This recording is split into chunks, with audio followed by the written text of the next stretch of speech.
Hello, good afternoon. तो देखिए आज एक उसी ग्लोबलाइजेशन की सीरीज में हम अगेन एक नया वीडियो फिर लेकर आए आपके सामने। तो हमारी ये सीरीज चल रही है इम्पैक्ट ऑफ ग्लोबलाइजेशन की, क्योंकि ये जो ग्लोबलाइजेशन नाम का टॉपिक है ये आपके लिए चाहे इंडियन सोसाइटी हो या सोशल जस्टिस हो या इकोनॉमी हो, ऐसे पेपर हो, ऐसे राइटिंग का पेपर हो या फिर सोशोलॉजी ऑप्शनल अगर आपने लिया हुआ है, तो बेसिकली हम इसको उसी बिहाफ पर बना रहे हैं, सोशोलॉजी ऑप्शनल के ही बिहाफ पे बना रहे हैं। बट जो अदर एस्पिरेंट्स है जीएस के लिए भी, तो उनके लिए भी उतने ही यूजफुल है ये वीडियोस। तो अगर आप इनको देखते हैं तो आपको काफी इसका बेनिफिट मिलेगा। तो वही impact of globalisation on senior citizen, तो अभी हमने ये पिक किया है इस टॉपिक को। तो अलग अलग तरीके से यूपीएससी क्वेश्चन पूछता है कि ग्लोबलाइजेशन का इम्पैक्ट विमेन पर क्या है, इंडियन सोसाइटी पर क्या है, चिल्ड्रन पर क्या है, सीनियर सिटीजन पर क्या है उनका इम्पैक्ट, या होल इंडियन सोसाइटी के ऊपर उसका इम्पैक्ट क्या है।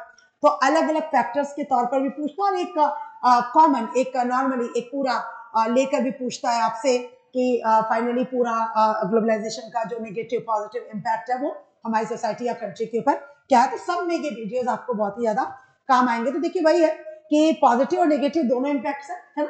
तो जो पॉजिटिव इम्पैक्ट्स है सीनियर सिटीजन के ऊपर, वो सबसे बड़ी बात है जिसे हम इकोनॉमिक अपॉर्चुनिटीज के तौर पर देखें तो इम्प्रूव्ड एक्सेस तो पेंशन फंड्स है। तो आपको पता है कि अभी जैसे करंट में भी मोदी जी ने स्कीम दी है, पेंशन स्कीम दी है, तो बिल्कुल सही बात है कि उस तरीके का जो फायदा वो उनको मिल रहा है, इंक्रीज्ड इकोनॉमिक अपॉर्चुनिटीज है। तो अभी ये कि फ्रीलांस के तौर पर भी अगर कई सीनियर्स वाले जो रिटायर्ड हो गए और मान लीजिए फिर उन्हें लगता है कि कहीं पर काम करना, तो डेफिनेटली इस तरीके के जो फ्रीलांसर्स के तौर पर जो इकोनॉमिक अपॉर्चुनिटीज है, जो गिग इकोनॉमी है जिसे हम पार्ट टाइम जॉब भी कहते हैं, तो उस गिग इकोनॉमी में भी उन्हें काफी ज्यादा फायदा मिलेगा। एनहांस्ड कंज्यूमर चॉइसेस है ना। तो सीनियर्स के लिए भी बहुत सारी सर्विसेज अवेलेबल है अच्छी गुड क्वालिटी की। तो अभी तक क्या होता था कि जो फैसिलिटी उन्हें मिल रही है उन्हीं को लेना पड़ता था, पर अभी सीनियर्स है हमारे, जो अभी मेडिसिन के लिए किसी चीज के लिए कोई फैसिलिटी चाहिए, तो क्योंकि कंज्यूमर चॉइसेस बहुत हो गए, तो इस वजह से जो सीनियर सिटीजन है अगर वो घर से बाहर नहीं भी जाना चाहे और घर बैठे कोई सर्विसेज चाहिए तो वो भी उन्हें मिल रही है। पॉलिटिकल इम्पैक्ट भी है पॉजिटिव इम्पैक्ट में, एनहांस्ड एडवोकेसी एंड रिप्रेजेंटेशन। देखिए अभी के टाइम पे increase awareness of senior issues है। तो अच्छी बात है कि कम से कम अब गवर्नमेंट्स इन सारे मुद्दों पर अलग अलग करके बात कर रही है, जो भी उनके घोषणा पत्र होते हैं चुनाव के, है ना, जो एजेंडा रखते हैं, तो उसमें अच्छी बात है कि अब विमेन है, बच्चे हैं, तो बुजुर्गों की भी बात उसके अंदर की जा रही है। तो ये काफी अच्छा एक इम्पैक्ट है ग्लोबलाइजेशन का, जो 90s से पहले कहीं गायब था, कहीं जीरो था, लेकिन 90s के बाद ये चीजें हमें देखने को मिलती है। इम्प्रूव्ड सोशल सिक्योरिटी सिस्टम्स है, तो अच्छा सोशल सिक्योरिटी सिस्टम एक डेवलप हुआ है। बहुत से लॉज है, पेंशन स्कीम्स है, एक्ट है, प्रोविजंस है, अब बच्चों को लेकर सीनियर सिटीजन के लिए बहुत सारे सोशल सिक्योरिटी सिस्टम है। इसी तरीके से पॉजिटिव इम्पैक्ट में सोशल इम्पैक्ट है, एनहांस कम्युनिकेशन है, एक्सेस टू ऑनलाइन कम्युनिटीज है, कल्चरल एनरिचमेंट है। तो हमें ये भी चीजें यहाँ पर देखने को मिल रही है। तो सबसे अच्छी बात है इसमें मुझे लग रहा है कि जो ऑनलाइन कम्युनिटीज का जो एक्सेस है वो काफी अच्छा आज के टाइम पे, जिससे बुजुर्गों का अपना बहुत अच्छा टाइम पास होता है। हेल्थ इश्यूज कोई है या कुछ अलग तरीके की चीजें, तो वो भी यहाँ पर उनके लिए काफी अच्छा है। इसी तरीके से टेक्नोलॉजिकल इम्पैक्ट है उनके लिए, एनहांस्ड हेल्थ मॉनिटरिंग है, एक्सेस टू टेलीमेडिसिन है।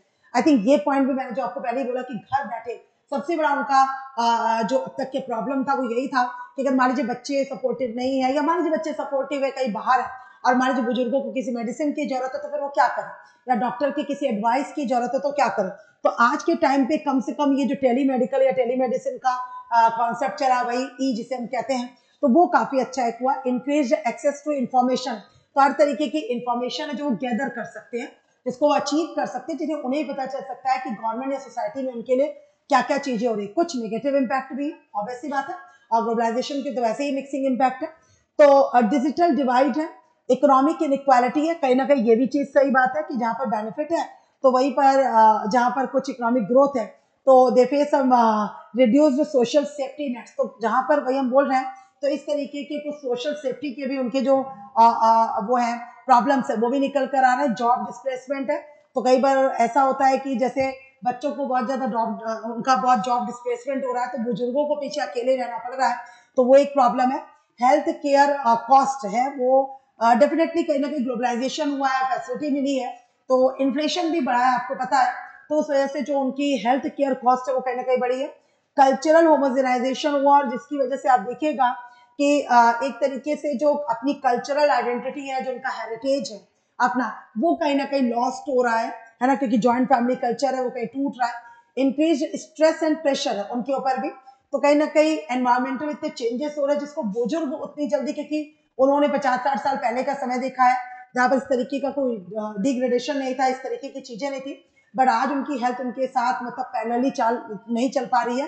फिर उसके बाद है प्राइवेसी कंसर्न्स है उनके अपने, बहुत सारे आइसोलेशन है। आइसोलेशन का जो प्रॉब्लम है वो सबसे बड़ा है, क्योंकि बच्चे काम करने के लिए बाहर चले जाते हैं, आउट ऑफ कंट्री चले जाते हैं, या इंडिया में ही बड़े या मेट्रोपॉलिटन सिटीज में चले जाते हैं।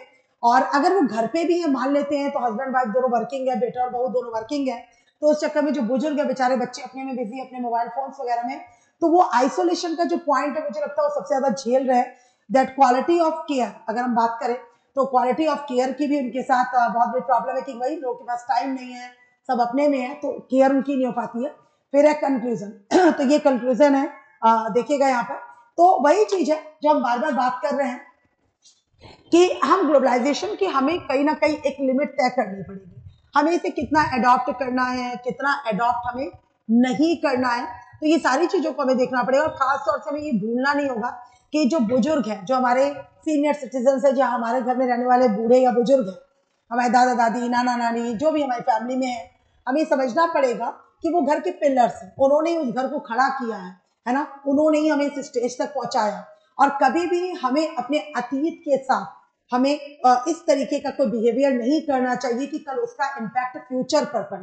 तो आप समझ रहे हैं मैं क्या कहना चाह रही हूँ। तो अगर आज हम अपने बुजुर्गों के साथ, अपने अतीत के साथ अगर कोई भी गलत बिहेवियर मिसबिहेव करते हैं, हमें समझना चाहिए कि हमारी आगे आने वाली पीढ़ियां भी हमारे साथ सेम बिहेव करेंगे, और हमें उस चीज के लिए रेडी रहना पड़ेगा, जिसे हम शायद कर्मा कॉलिंग भी कहते हैं।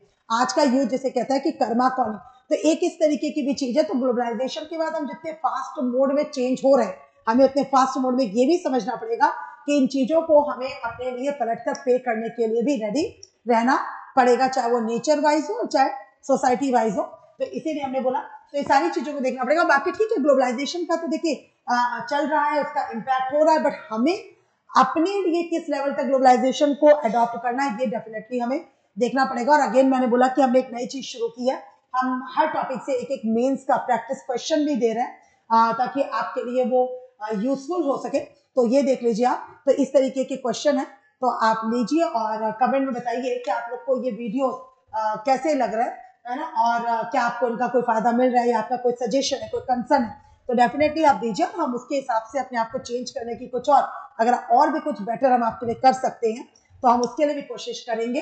तो बस वही है, और बाकी जुड़े रहिए। तो ये देख लीजिए, तो ये प्रीलिम्स का वही जो हमने 2025 के लिए फोकस्ड एक करंट अफेयर्स हम चला रहे हैं, तो इसका भी आप बेनिफिट मनुका इससे ले सकते हैं मंथली बेसिस पे। And thank you so much, thank you so much.